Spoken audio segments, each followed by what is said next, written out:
अण्णाभाऊ साठे महामंडळात 500 कोटींच्या वर घोटाळा झाला आहे आणि आपल्या अध्यक्षपदाचा गैरवापर करून रमेश कदम यांनी हा घोटाळा घडवून आणलाय। नियमबाह्य कर्ज मंजूर करणं तसंच नोकरी भरतीच्या नावाखाली रमेश कदम यांनी लूट केली। नेमका हा घोटाळा कसा झाला ते ग्राफिक्सच्या माध्यमातून बघूया।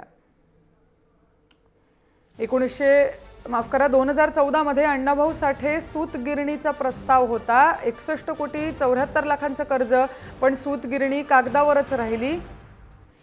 तर जोशाबा मध्यवर्ती ग्राहक संस्थेला 400 वाहनं खरेदी करण्यासाठी 41 कोटी रुपयांचं कर्ज देण्यात आलं होतं। पुन्हा 100 गाड्यांच्या खरेदीसाठी कोट्यवधीचं कर्ज याच संस्थेला देण्यात आलं।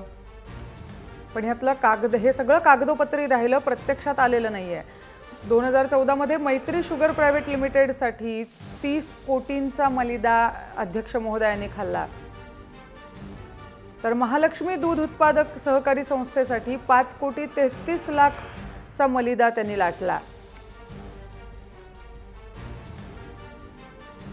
मुलगी सिद्धीच्या नावानं त्यांनी सिद्धी सोलार कंपनी दाखवली आणि यात 1 कोटी 25 लाखांची खिरापत वाटली।